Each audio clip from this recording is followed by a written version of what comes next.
The Dragon Emperor was already dying when Elias felt the heat go out, and the silence that followed was so complete it sounded like the end of the world holding its breath.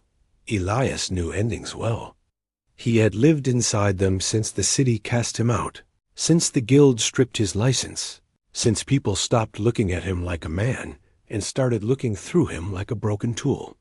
He survived now by fixing what others abandoned, by crawling into forgotten places where warmth failed and no one cared enough to ask why. That was how he found himself walking alone through a frozen mountain pass toward a palace everyone else believed to be cursed. They said the Dragon Emperor had gone mad.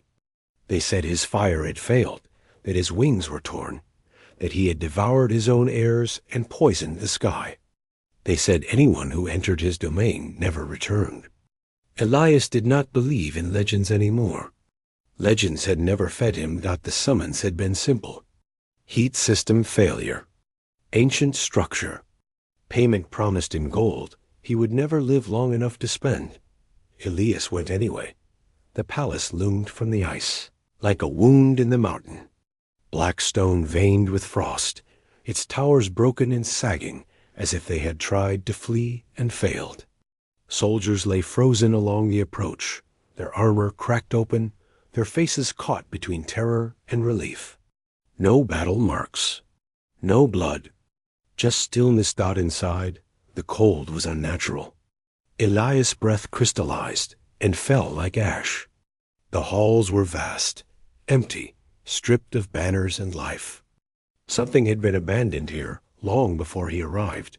The heater was not a machine. It was a heart. A massive furnace chamber sat beneath the palace, its walls etched with runes older than language. At its center lay the Dragon Emperor. He was smaller than the stories said. Smaller, thinner, broken.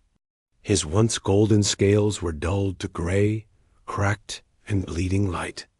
One wing lay twisted beneath him, bones exposed, frost eating its way toward his chest.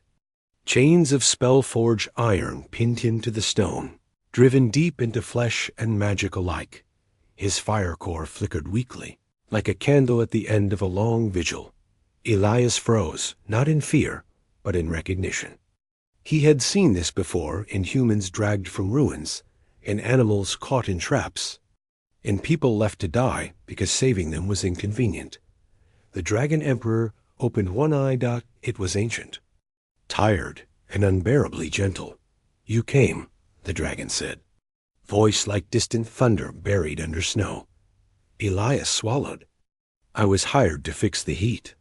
A faint sound escaped the dragon's chest. Almost laughter. Almost grief. "They sent you because they believe I will kill you," the Dragon Emperor said.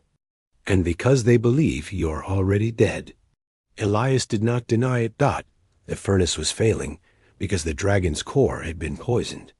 Magic etched into the chains leached his fire, feeding the kingdom above while freezing him below. It was elegant, cruel, effective. Elias worked with shaking hands, scraping ice from runes, rerouting failing conduits of magic the way he once rerouted steam and gas. He spoke softly, not because the dragon demanded it, but because pain listened better to kindness. Hours passed, or days. Time felt irrelevant down there. Soldiers came once. They watched from the shadows, hands on weapons, waiting for Elias to slip so they could justify killing them both. When Elias did not, they left, confused and afraid. The dragon weakened. "Why help me?" the Dragon Emperor asked as Elias pressed his hands against the failing core, trying to stabilize its rhythm. Elias did not look up, because no one else did. The dragon's breath stuttered. Elias realized then that the chains were not only killing the dragon, they were binding something else. A truth. A promise. The Dragon Emperor had been betrayed by his own council, cursed by kings who feared him not because he was cruel, but because he refused to burn cities for their wars. He had chosen peace once, mercy. Humanity. It had cost him everything. The heater could be fixed. The dragon could not be freed without killing him, unless someone took his place, and magic demanded balance. A heart for a heart, warmth for warmth, life for life. Elias understood before the dragon finished explaining. He had always been good at understanding loss. "Take my hand," the dragon emperor said quietly. Elias hesitated. The dragon's claws were massive, trembling, cracked with frost and blood. Heat radiated faintly from his palm, weak but still alive. "If you touch me," the dragon said, "the chains will recognize you as fuel." Elias thought of the city that forgot him, the guild that erased his name, the nights spent cold and unseen, the warmth he had chased all his life without knowing why. He took the dragon's hand.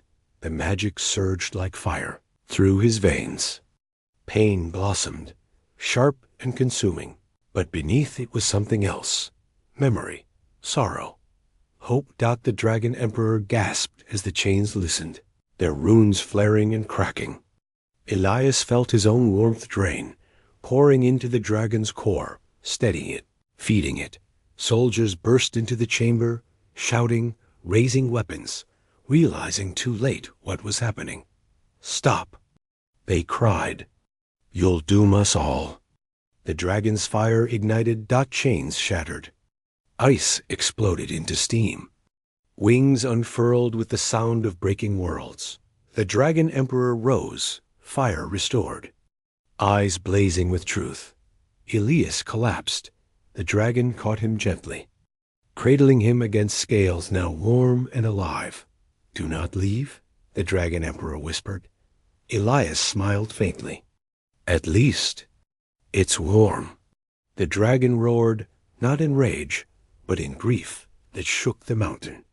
He poured his fire back, refusing the bargain, forcing life into Elias' failing heart, burning the curse away at the cost of his own strength. When dawn broke, the palace stood steaming in the sun. The dragon emperor lay coiled around a human, wings sheltering him from the cold. The soldiers knelt. The world changed not because of conquest, but because one broken man chose to fix what everyone else abandoned. And one dying dragon remembered that warmth was never meant to be hoarded. Sometimes saving the world begins with holding someone's hand when they are at the end of theirs.